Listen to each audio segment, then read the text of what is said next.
A perfectly ordered military procession marches forth, boots pounding in sync on the hard scrabble ground. Troops kick up dirt in the training range as they run through an endless series of drills. If a person joins the military, they are essentially offering up their life to a country. For when the time comes, they will be thrown into battle without hesitation or mercy. Yet in this poor country, there is no end to the number of candidates eagerly waiting to enlist. This is because the monetary bonus for joining is substantial. Thousands upon thousands apply to join every year, each one drawn by the well-known catchphrase, "Join in a day, eat for a lifetime." But with so many applicants, the Army can afford to be picky, and most would-be recruits end up washing out. Those who are successful are assigned to one of several squads, where they serve under a captain, as well as senior squad mates who function as instructors. Squads eat together, sleep together, and train together. The idea is to teach discipline through group activities. This is a small base stationed at the border of the country. The new recruits stand in a row in the briefing room. At the front of the room, the captain calls the name of a recruit who achieved top scores in the military exam. In response, a young man steps forward and snaps off a dignified salute. The captain expresses his high hopes for the young recruit, who barks out aloud, "Sir, yes, sir," in reply. Everyone present can feel the ambition burning inside him. A few nights later, loud voices ring out in the dorm. The young man has started an argument with a fellow squad member. The two had been in competition with each other since the day they arrived, and often butted heads.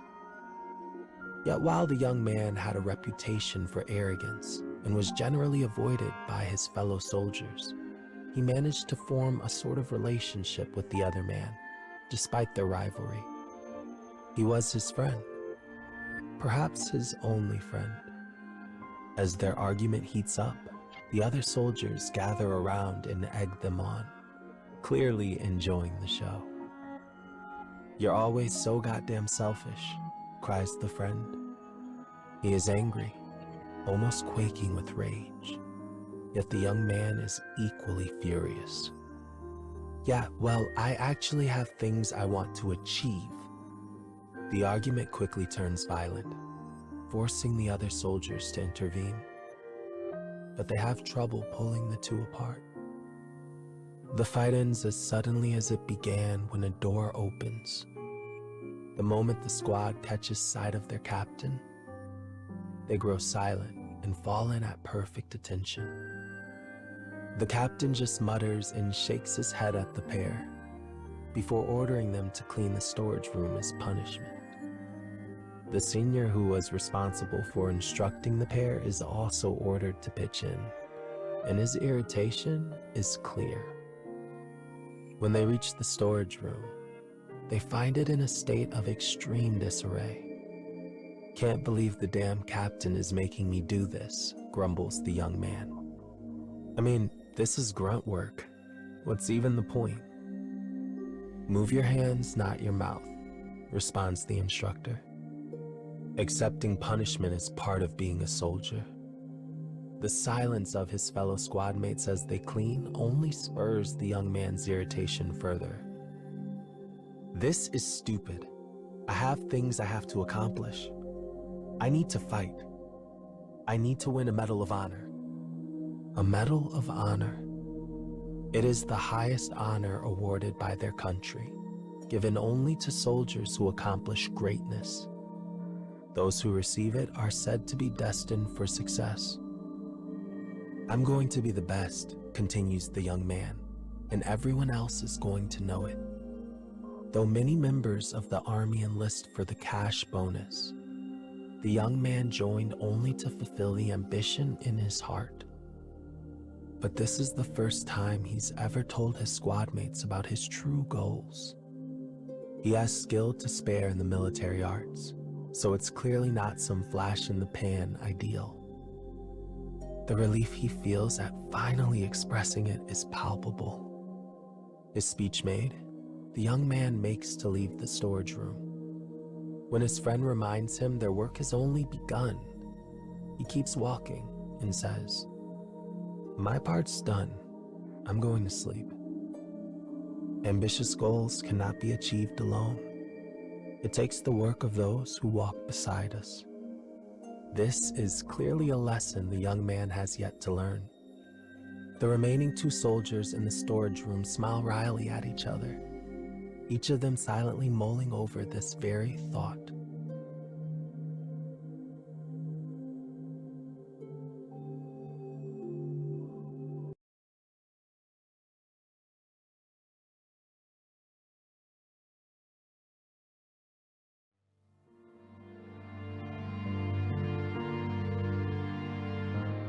Several days later, the squad is called together for a strategy meeting. As they gather in the briefing room, tension fills the air. The silence is perfect. But after 10 long minutes, the briefing has yet to begin. It seems the captain has slept in. Again. This realization spurs the young man's frustration anew. Finally, the captain arrives in a disheveled state. "Sorry about that," he says to muted laughter. "Guess I missed the alarm again." This said, he turns serious, as does the rest of the room. "Here's the latest. We've detected enemy forces marching en masse toward the border. Any remaining smiles in the room vanish at this news. The captain begins explaining their mission. We are to stop the enemy's advance and protect our nation's territory. And as luck would have it, this base is directly in their path. Our only objective is to protect this base. We just need the enemy to withdraw while keeping our losses to a minimum." The briefing room fills with murmurs at this news. Reactions run the gamut from enthusiasm to relief to unease. But the young man leaps to his feet and asks permission to speak. Stifling a tired yawn, the captain tells him to continue. The sneer on the young man's face is clear to all. After some initial comments on the state of the enemy, he voices disagreement with the plan and suggests a total annihilation of their forces instead. A nervous buzz ripples through the room, but the young man ignores it and continues pressing his case. These people have threatened our borders for far too long. If we take out one of their squadrons, we'll be heroes. People will have to... "That's enough, soldier," says the captain softly. "Remember what I said? The most important part of this plan is defending the base and keeping casualties to a bare minimum. Because if any of the men here die, that falls on me." Rather than backing down, the young man redoubles his efforts and engages in verbal sparring with the captain for some time. In the end, however, he is overruled and the briefing ends. His plan rejected, the young man is infuriated. Why the hell doesn't he get it? I'm thinking of this squad far more than he is. Still convinced his plan is correct, he makes the rounds of his fellow soldiers, looking for any who might agree with him. With the arrogant attitude he has always displayed to his fellows, he does not find many who will side with him. Even the man he thinks of as his best friend turns him down. It's not that he doesn't desire glory. Everyone in the squad wants nothing more than to wear a medal of honor. But he joined the military to keep his head down, follow orders, and send money home to his family. So he can't risk everything on his friend's reckless plan. Were these reasons true? Perhaps. Or perhaps he is simply irritated the young man is crafting alternative plans on his own without even consulting anyone. The young man realizes his friend has balled his hand into a fist. With the thoughts and emotions of the pair still at odds, the day of the operation grows ever closer.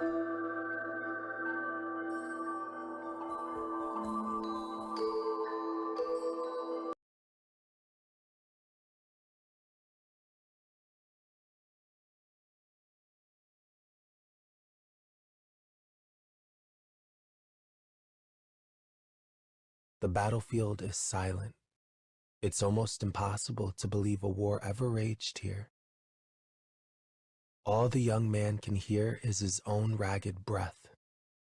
He stands in the borders of the base.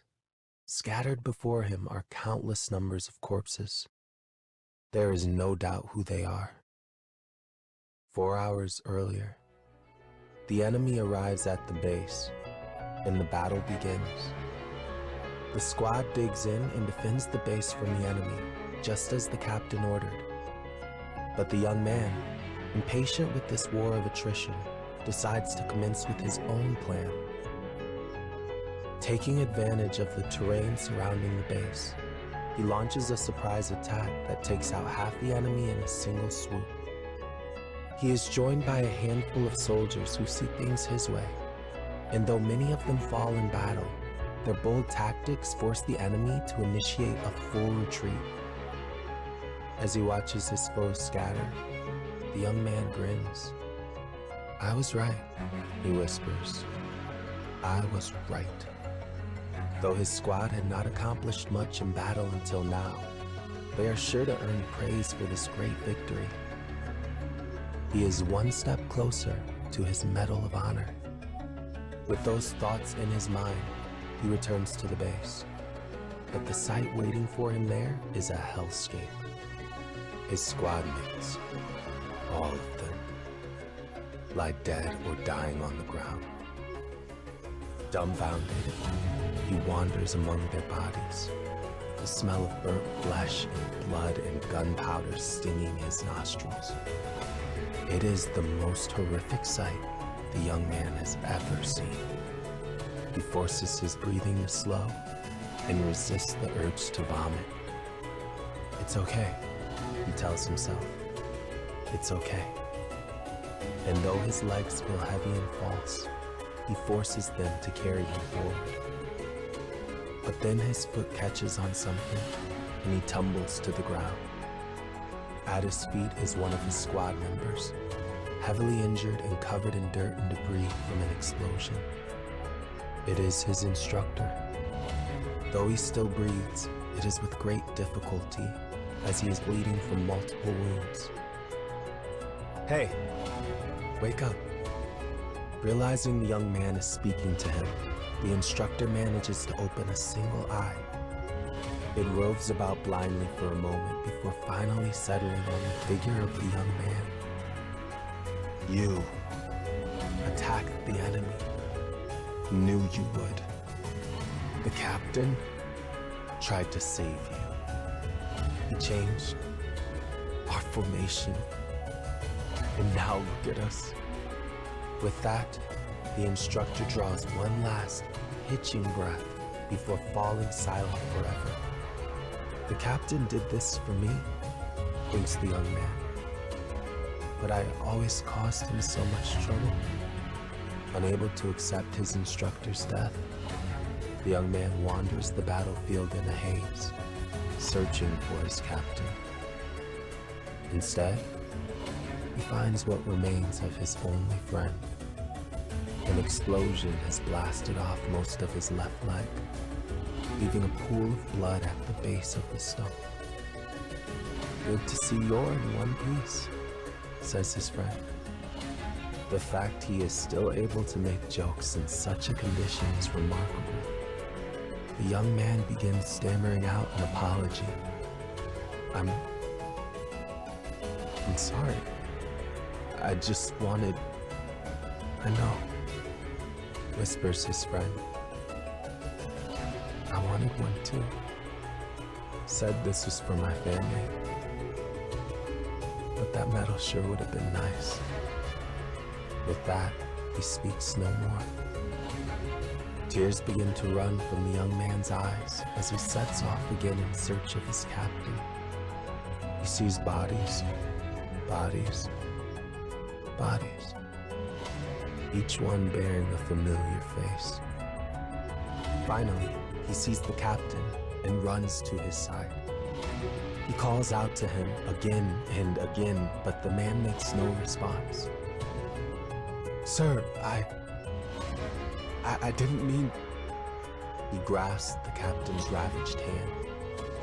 He wants the captain to reprimand him. He needs it. Otherwise, his apology would be meaningless.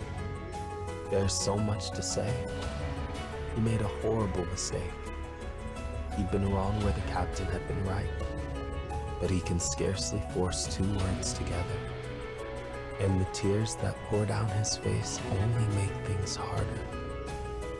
But then the young man realizes something. The captain is squeezing his hand in return. He's still breathing. He's alive. "Ah," says the captain weakly. "I'm glad you survived." The captain's eyes are closed. His senses all but gone. There is no way he can know whose hand he grasps. And yet somehow, he seems to recognize the young man and ends his life with a faint smile on his face. With that, the operation is over. The young man is the only survivor.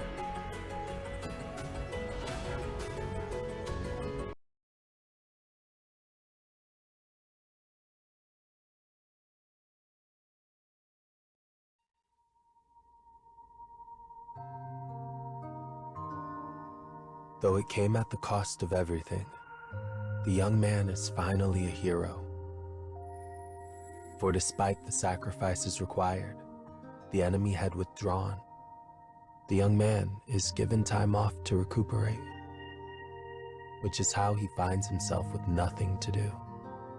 Or perhaps it is more apt to say there is nothing he can do. Day after day, he hides in his house and attempts to drown his sorrows with strong drink. Empty bottles lie scattered across his floor. Rats run to and fro amidst the refuse and spoil. He wakes up, grabs a bottle, and drinks until he passes out. When he comes to, he begins the process all over again. If that was his entire life, it might be all right. But he sees flashbacks to the battle in his sleep, and these nightmares torture him. The battleground, the faces of enemies he killed, his squad mates dying before his eyes, his instructor, his best friend, the captain, all of them die in his arms. Day after day, after day, after day, after day, after day, after day, after day, after day, after day, after day, after day, after day. The nightmares play on repeat, bringing his life to a halt. If only I hadn't made that suggestion. If only I hadn't ignored my orders. If only, if only, if only. His world becomes an endless spiral of regret. Was there even a point to what I did? Do I feel pride in what I did? Was there justice to what I did? Is this all because of my selfishness? Because of a goddamn medal? Maybe I should just end it all. He drunkenly loads bullets into his gun, raises the muzzle to his temple, and stands. He places his finger on the trigger, closes his eyes, and breathes in a lungful of stale air. Hold on, everyone. I'm coming. He moves to pull the trigger, but he is drunker than he imagines, and with his eyes closed, his balance flees and sends him crashing into a nearby table. When he opens his eyes, he sees a familiar envelope. It is the kind used for notices by the military's highest-ranking officials. Inside is an official letter congratulating him on annihilating the enemy and announcing that he will be rewarded with a Medal of Honor and promotion to captain. Ridiculous, mutters the young man. Goddamn ridiculous. I'm only alive because the rest of them saved me. Seeing the letter again reminds him that the ceremony is tomorrow. Finally, he takes a handful of sleeping pills and falls into bed. He dreams. It is the same dream as ever. A dream of that day. But this time, it does not begin after the battle. Instead, it begins before he set off to face the enemy on his own. No, I won't make the same mistake again. This time, he does not initiate his plan. Instead, he remains at the base and kills every last enemy soldier he sees, swearing he will make sure they never kill again. He slays as if in the grip of madness.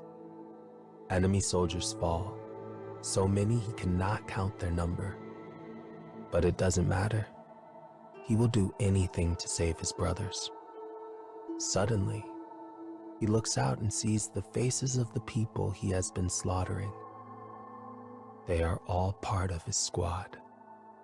His instructor, his friend, his captain. He killed them with his own hands once more. With a short cry, the young man finally understands. I'll never be able to save them, no matter what I do. The sickening dream wakes him up. The morning sun streams in through the window. It is the day of the medal ceremony, the day of what he thought was his dearest wish.